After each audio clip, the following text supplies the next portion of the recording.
Hello, everyone. I'm Hank Paulson, chairman of the Paulson Institute.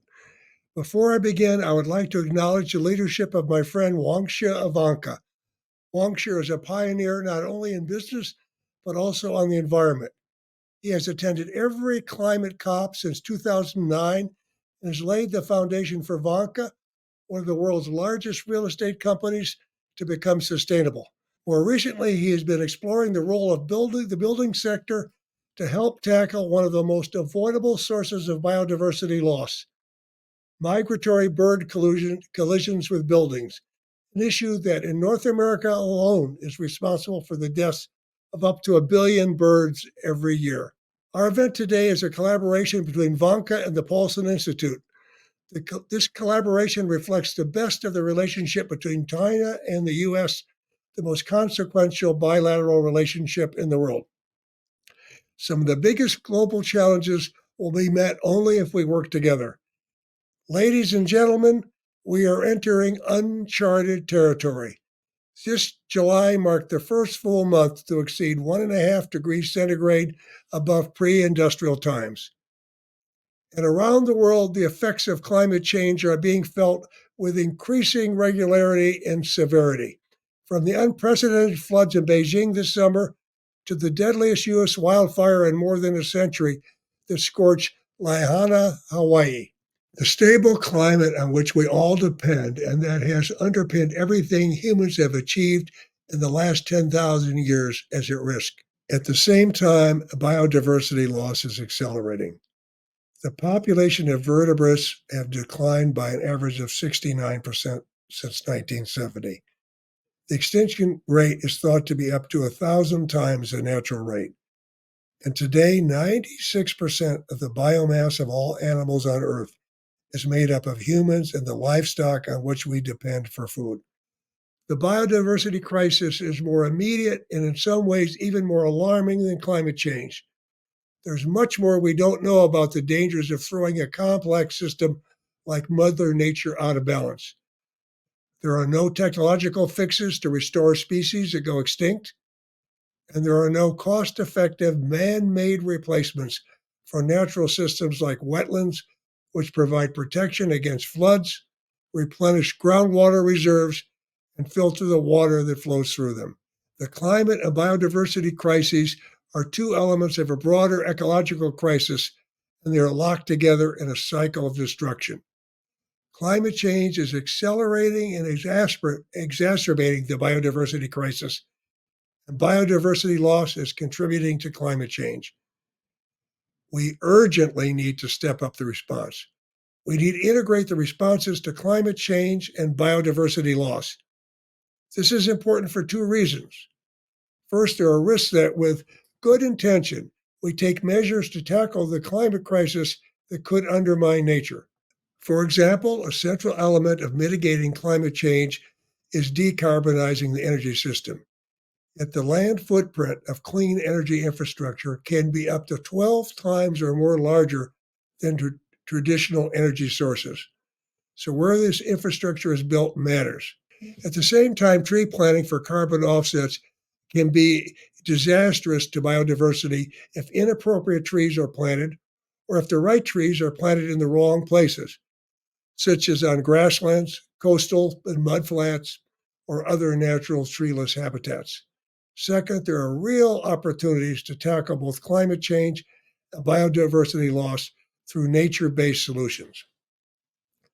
For example, restoring lost mangroves can help store more carbon while protecting coastal communities from storm surges and sea level rise and enhancing biodiversity. And increasingly, we must recognize nature as infrastructure and default to natural infrastructure, with gray infrastructure used only where natural options are unavailable. Greater integration of climate change and biodiversity should happen at three levels. First, international. The UN processes, the UN Framework Convention on Climate Change and the UN Convention on Biological Diversity, and their associated scientific bodies, IPCC and IPBES, must continue to converge to maximize synergies and minimize risks. Second, national governance. Biodiversity should be better integrated into climate policies. For example, nature based climate solutions where biodiversity protection is integrated into climate strategies such as carbon credits. If we are serious, every aspect of our economies, energy policy, transport policy, and agriculture policy, should be aligned with both climate and biodiversity goals. And third, at the subnational level, although national governments have a fundamental enabling role, the success will require a whole of society approach.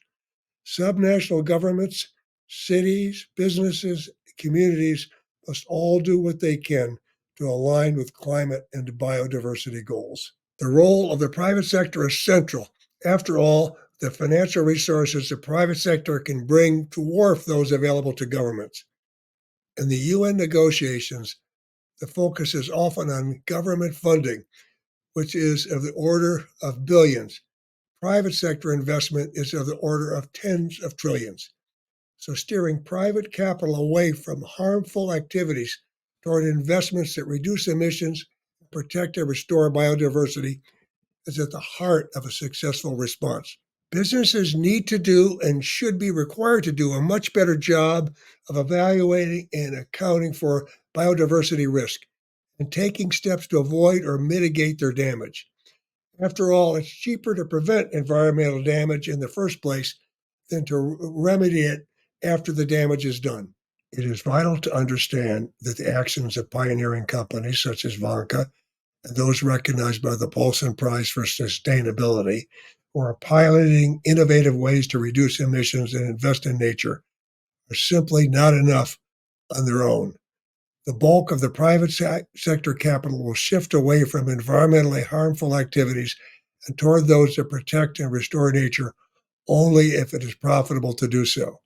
There is a need for an urgent conversation between the private sector and national governments about how to create the most efficient incentives and regulatory frameworks that can align investment with climate and biodiversity goals while maintaining profitability.